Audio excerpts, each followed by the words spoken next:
एक बड़ी प्रसिद्ध सूफी कहानी है। एक सम्राट ने अपने सारे बुद्धिमानों को बुलाया और उनसे कहा, मैं कुछ ऐसे सूत्र चाहता हूँ जो छोटा हो, बड़े शास्त्र नहीं चाहिए, मुझे फुर्सत भी नहीं बड़े शास्त्र पढ़ने की। वह ऐसा सूत्र हो जो एक वचन में पूरा हो जाए और जो हर घड़ी में काम आए। सुख हो या सुख, जीत हो या हार, जीवन हो या मृत्यु, सब में काम आए। तो तुम लोग ऐसा सूत्र खोज लाओ। उन बुद्धिमानों ने बड़ी मेहनत की, बड़ा विवाद किया, कुछ निष्कर्ष नहीं हो सका। वे आपस में बात कर रहे थे। एक ने कहा, हम बड़ी मुश्किल में पड़े हैं, बड़ा विवाद है, संघर्ष है, कोई निष्कर्ष नहीं हो पाया। हमने सुना है एक सूफी फकीर गांव के बाहर ठहरा है। वह प्रज्ञा को उपलब्ध, संबोधि को उपलब्ध व्यक्ति है। क्यों ना हम उसी के पास चलें। वे लोग उस सूफी फकीर के पास पहुंचे। उसने एक अंगूठी पहन रखी थी अपनी उंगली में। वह निकालकर सम्राट को दे दी और कहा, इसे पहन लो। इस पत्थर के नीचे एक छोटा सा कागज रखा है, उसमें सूत्र लिखा है। वह मेरे गुरु ने मुझे दिया था, मुझे तो जरूरत भी ना पड़ी, इसलिए मैंने अभी तक खोलकर देखा भी नहीं। हमारी मांगे ही हमारे दुख का कारण है। उन्होंने एक शर्त रखी थी कि जब उपाय ना रह जाए, सब तरफ से निरुपाय हो जाओ, तब इसे खोलकर पढ़ना। ऐसी कोई घड़ी ना आई, उनकी बड़ी कृपा है, इसलिए मैंने इसे खोलकर पढ़ा नहीं। लेकिन इसमें जरूर कुछ राज होगा, आप रख लो। लेकिन शर्त याद रखना, इसका वचन दे दो कि जब कोई उपाय ना रह जाए, सब तरफ से निरुपाय असहाय हो जाओगे, तभी अंतिम घड़ी में इसे खोलना, क्योंकि यह सूत्र बड़ा बहुमूल्य है। अगर इसे साधारणता खोला गया तो अर्थहीन होगा। सम्राट ने अंगूठी पहन ली। वर्षों बीत गए, कई बार जिज्ञासा भी हुई, फिर सोचा कि कहीं खराब ना हो जाए। फिर काफी वर्षों बाद एक युद्ध हुआ जिसमें सम्राट हार गया और दुश्मन जीत गया, उसके राज्य को हड़प लिया। वह सम्राट एक घोड़े पर सवार होकर भागा अपनी जान बचाने के लिए। राज्य तो गया, संगी साथी, दोस्त, परिवार सब छूट गए। 2-4 सैनिक और रक्षक उसके साथ वे भी धीरे धीरे हट गए, क्योंकि अब कुछ बचा ही ना था, तो रक्षा करने का भी कोई सवाल ना था।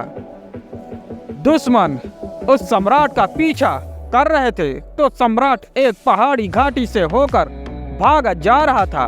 उसके पीछे घोड़ों की आवाजें आ रही थी, टापें सुनाई दे रही थी, प्राण संकट में थे। अचानक उसने पाया कि रास्ता समाप्त हो गया। आगे तो भयंकर गड्ढा है, वह लौट भी नहीं सकता। एक पल के लिए सम्राट स्तब्ध खड़ा रह गया कि क्या करे। फिर अचानक याद आई, खोली अंगूठी, पत्थर हटाया, निकाला कागज, उसमें एक छोटा सा वचन लिखा था, यह भी बीत जाएगा। सूत्र पढ़ते ही उस सम्राट के चेहरे पर मुस्कुराहट आ गई।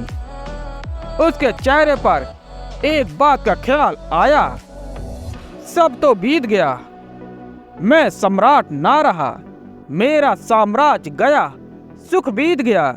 जब सुख बीत जाता है तो दुख भी स्थिर नहीं हो सकता।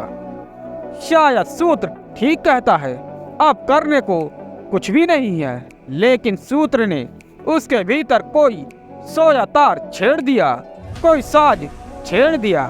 यह भी बीत जाएगा, ऐसा बोध होते ही जैसे सपना टूट गया। अब वह व्यग्र नहीं, बेचैन नहीं, घबराया हुआ नहीं था, वह बैठ गया। संयोग की बात थी, थोड़ी देर तक तो घोड़े की टाप सुनाई देती रही, फिर टाप बंद हो गई। शायद सैनिक किसी दूसरे रास्ते पर मुड़ गए। घना जंगल और बीहड़ पहाड़, उन्हें पता नहीं चला कि सम्राट किस तरफ गया है। धीरे धीरे घोड़ों की टाप दूर हो गई। अंगूठी उसने वापस पहन ली। कुछ दिनों बाद दोबारा उसने अपने मित्रों को वापस इकट्ठा कर लिया। फिर उसने वापस अपने दुश्मन पर हमला किया, पुनः जीत हासिल की, फिर अपने सिंहासन पर बैठ गया। जब सम्राट अपने सिंहासन पर बैठा तो बड़ा आनंदित हो रहा था। तभी उसे फिर पुनः उस अंगूठी की याद आई।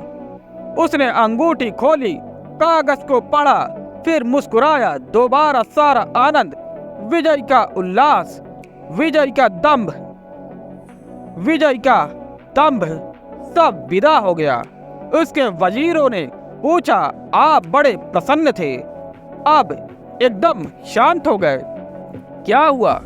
सम्राट ने कहा, जब सभी बीत जाएगा तो इस संसार में ना तो दुखी होने को कुछ है और ना ही सुखी होने को कुछ है। तो जो चीज तुम्हें लगती है कि बीत जाएगी, उसे याद रखना।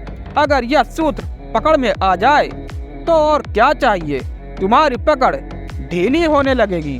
तुम धीरे धीरे अपने को उन सब चीजों से दूर पाने लगोगे जो चीजें बीत जाएंगी।